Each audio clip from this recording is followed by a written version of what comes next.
అమ్మాయి అన్నాక ఈ పనులు నేర్చుకోవాల్సిందే కదా. హాయ్ అండి, దిస్ ఈజ్ లక్ష్మి. ఈ రోజు నేను దోశ ఎలా వేయాలో ప్రాక్టీస్ చేస్తున్నాను. ఫస్ట్ ఇలా కొంచెం పిండి తీసుకొని చిన్న దోశ వేసి పెనం చుట్టూ ఇలా తిప్పి పక్కకు తీయాలి. ఇప్పుడు పెనంపై 2 గరిటెల పిండి వేసుకొని దోశ నీట్ గా వచ్చేలా రౌండ్ గా తిప్పుకోవాలి. దోశతో పాటు ఫోన్ కూడా తిరిగింది. ఫైనల్లీ దోశ అయితే ఇలా వేసాను. నేను వేసిన దోశ ఎలా వచ్చిందో కామెంట్ బాక్స్ లో చెప్పండి. దోశ అయితే బానే వచ్చింది అనుకుంటున్నాను. ఒక అమ్మాయి పుట్టింట్లో ఏ వర్క్ చేసినా లేదా జాబ్ చేసినా ముఖ్యంగా ఇంట్లో వాళ్ళనే మాట అయితే ఇదేనండి. ఒక ఇంటికి వెళ్లాల్సిన పిల్లవు ఇంటి పని వంట పని నేర్చుకోవాలి కదా అంటారు.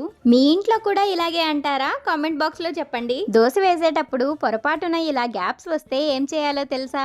ఏం లేదండి, కొంచెం పిండి తీసుకొని గ్యాప్స్ ఫిల్ చేస్తే సరిపోతుంది. దోశలన్నీ కంప్లీట్ చేశాక ఇంట్లో అమ్మ చేసిన బెల్లం ఆవకాయతో పాటు ఈ పల్లీ చట్నీ కాంబినేషన్ లో సూపర్ గా ఉంది. వీడియో లైక్ చేసి ఫాలో చేయండి. నెక్స్ట్ వీడియోలో కలుద్దాం. Bye bye.